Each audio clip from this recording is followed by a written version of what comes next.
Hello दोस्तों, स्वागत है आपका हमारे यूट्यूब चैनल में। अब हम लोग देखते हैं बीजगणितीय बीजगणितीय व्यंजकों का व्यंजकों का एचसीएफ निकालना।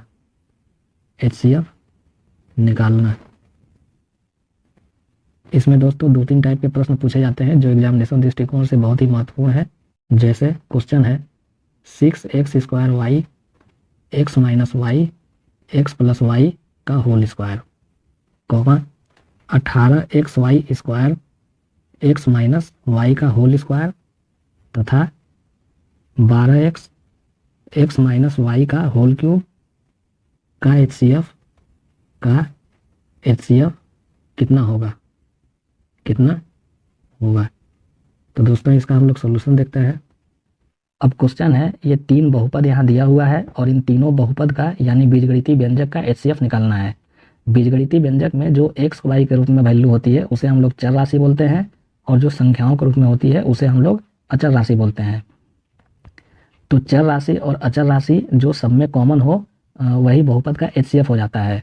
तो चर राशि के लिए सबसे छोटा घात जो सब में कॉमन हो और अचर राशि जिससे सब में भाग दिया जा सके वो बहुपद का एचसीएफ हो जाएगा। तो अब यहाँ पे 6, 18 और ये 12 अचर राशि में 6 कॉमन हो जाएगा। उसी तरह चर राशि में यहाँ पे ये x का जो सबसे छोटा घात है x वो सब में कॉमन है तो x हो जाएगा। और यहाँ पे ये y, यहाँ भी y, लेकिन यहाँ पे y नहीं है तो y एचसीएफ नहीं होगा। उसी तरह यहाँ x माइनस वाई, यहाँ भी x माइनस वाई और यहाँ भी x माइनस वाई, तो x माइनस वाई का सबसे छोटा वाला जो घात होगा वो कॉमन करेंगे हम लोग तो वो एचसीएफ हो जाएगा। उसी तरह यहाँ x प्लस वाई, यहाँ x प्लस वाई नहीं है, यहाँ भी x प्लस वाई नहीं है तो इसे हम लोग छोड़ देंगे। तो इसका एचसीएफ कितना हो जाएगा, तो एचसीएफ हो जाएगा अचर राशि में 6 सब में कॉमन है और चर राशि में x कॉमन है और x माइनस वाई कॉमन है, तो 6x x माइनस वाई ये इसका आंसर हो जाएगा। तो दोस्तों इस टाइप के क्वेश्चन जब भी एग्जामिनेशन में पूछे कि जब 2 या 3 बहुपद का एचसीएफ निकालना होगा तो अचर राशि जो सब में कॉमन हो और चर राशि का सबसे छोटा वाला घात जो सब में कॉमन हो उसका गुणनखंड आंसर हो जाएगा। अब दोस्तों एक क्वेश्चन हम लोग और देखते हैं, और क्वेश्चन है x² plus px minus Q तथा 5x² minus 3px minus 15q का एचसीएफ x माइनस 3 हो तो p एवं q का मान कितना होगा। तो दोस्तों इसका हम लोग सॉल्यूशन देखते हैं। अब क्वेश्चन है, यहाँ दो व्यंजक है और इसका एचसीएफ x माइनस 3 दिया हुआ है, लेकिन इस व्यंजक में p और q का मान नहीं पता है तो वही निकालना है कि p और q का मान कितना होगा। तो दोस्तों इस टाइप के क्वेश्चन में जब व्यंजक का गुणनखंड या HCF x plus minus a के रूप में दिया हुआ होता है तो उसके लिए एक नियम होता है जो मैं नोट करके लिख देता हूँ। नोट, यदि किसी व्यंजक का गुणनखंड या HCF x plus minus a के रूप में हो तो x प्लस माइनस a बराबर 0 लेकर x का मान निकालेंगे।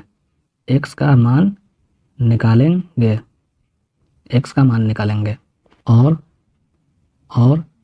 x का मान व्यंजक में रख कर परिणाम हमेशा शून्य रखेंगे। अब जैसे यहाँ दो बहुपद या व्यंजक का एचसीएफ या गुणनखंड x प्लस माइनस a के रूप में है तो उसी के लिए मैंने यहाँ नियम लिखा है कि यदि किसी व्यंजक का गुणनखंड या HCF x plus minus a के रूप में हो तो x प्लस माइनस a बराबर 0 लेकर x का मान निकालेंगे, और जो x का मान आएगा उसको हम लोग व्यंजक में रखेंगे और परिणाम को शून्य के बराबर कर देंगे। तो जब परिणाम शून्य के बराबर होगा तो दो इक्वेशन बन जाएगा और वहाँ से p और q का मान निकल जाएगा। तो गुणनखंड जब x प्लस माइनस a के रूप में हो तो x प्लस माइनस a बराबर 0 करना है, तो यहाँ पे गुणनखंड कितना है x माइनस 3, तो x माइनस 3 को 0 के बराबर करेंगे तो वहाँ से जो x की वैल्यू निकलेगी उसको हम लोग इस व्यंजक में रख करके परिणाम को शून्य के बराबर कर देंगे। जैसे जब x माइनस 3 बराबर हम लोग 0 करेंगे तो यहाँ से x बराबर कितना मिलेगा, 3 मिलेगा। तो प्रथम व्यंजक में x बराबर 3 रखने पर, तो प्रथम व्यंजक है कितना, तो ये है x square plus P x minus Q, और इसको क्या करेंगे हम लोग 0 के बराबर करेंगे। अब यहाँ पे x का मान रख देंगे तो ये हो जाएगा 3 का square plus p into 3 minus Q बराबर 0, तो ये हो जाएगा 3p माइनस क्यू बराबर -9, और ये बन जाएगा समीकरण नंबर 1। अब उसी तरह द्वितीय व्यंजक में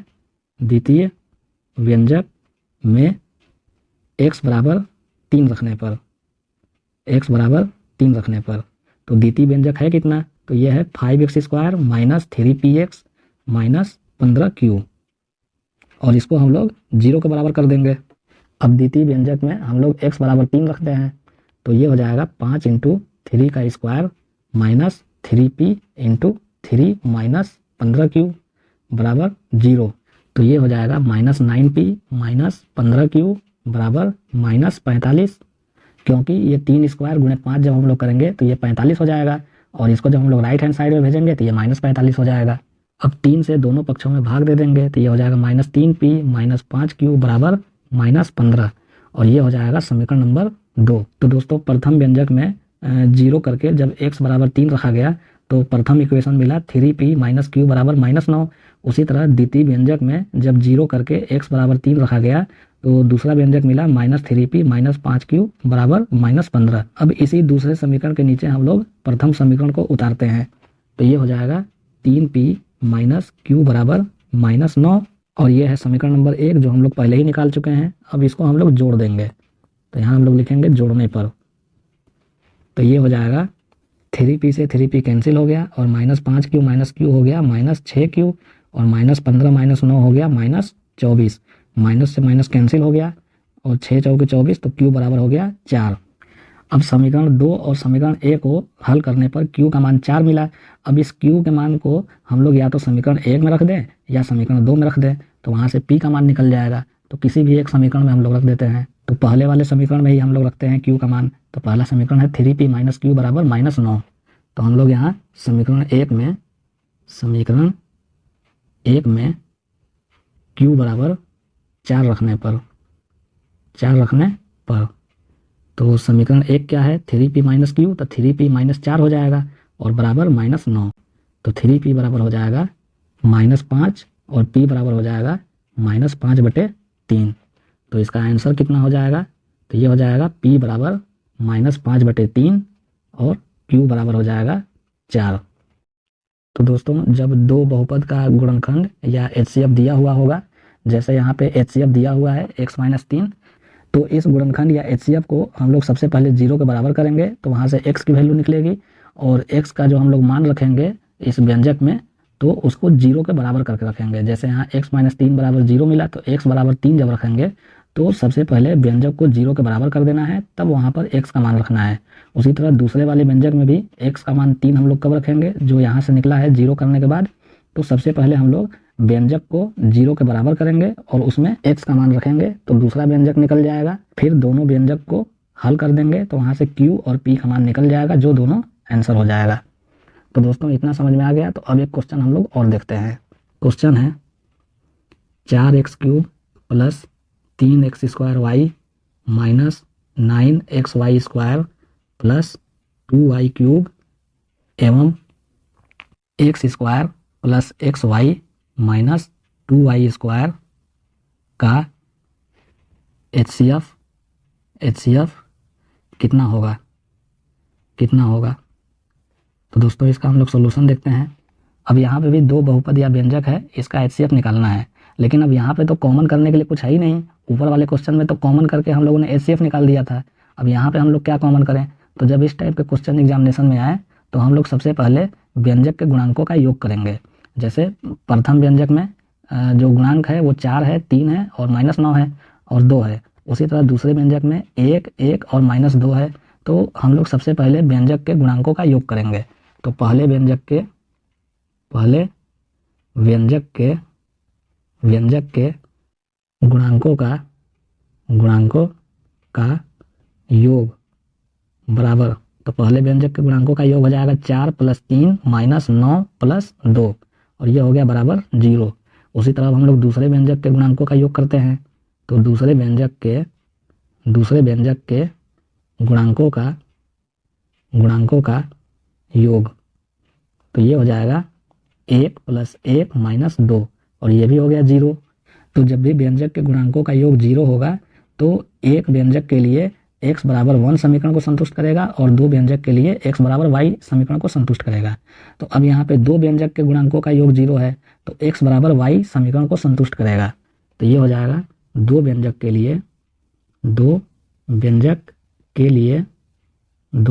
लिए x बराबर y समीकरण को संतुष्ट करेगा। तो HCF कितना हो जाएगा? अतः HCF x माइनस वाई हो जाएगा, x माइनस वाई होगा। इसको मैं नोट करके लिख देता हूँ। जब हार्डर या बड़ा पावर वाला कह लीजिए, बड़ा पावर वाला, जब हार्डर फैक्टर या बड़ा पावर वाला फैक्टर हो तो सभी व्यंजकों के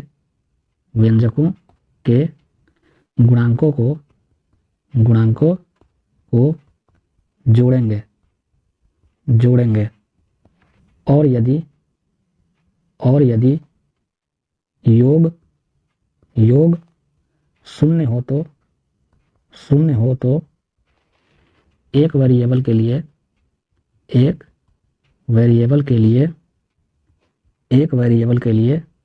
x बराबर 1 तथा दो वेरिएबल के लिए x बराबर y समीकरण को संतुष्ट करेगा।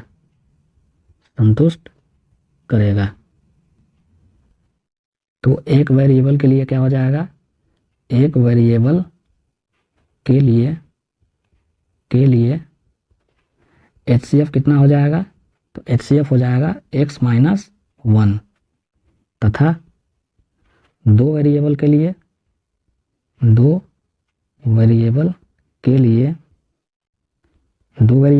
HCF कितना हो जाएगा?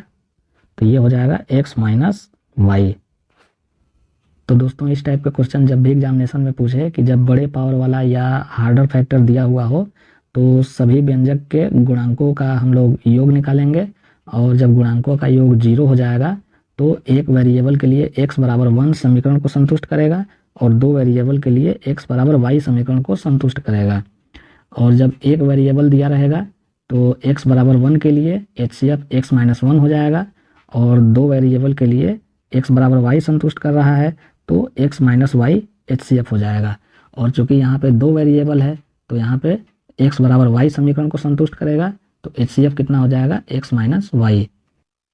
तो दोस्तों आज हम लोगों ने बीजगणितीय व्यंजकों का HCF निकालना सीखा और ऐसे क्वेश्चन के टाइप देखें जो एग्जामिनेशन में पूछे जाते हैं। और इस टाइप के क्वेश्चन को आप जितना ज़्यादा से ज़्यादा प्रैक्टिस करेंगे एग्जामिनेशन में आपका टाइम टेकिंग कम हो जाएगा और आप अधिक से अधिक क्वेश्चन को एग्जामिनेशन में सॉल्व कर सकेंगे। तो दोस्तों आज के टॉपिक में बस इतना ही। अगर आपको हमारे द्वारा पढ़ाया गया टॉपिक पसंद पड़ा हो तो आप हमारे चैनल को लाइक करें, सब्सक्राइब करें और अपने दोस्तों के साथ शेयर करें। धन्यवाद।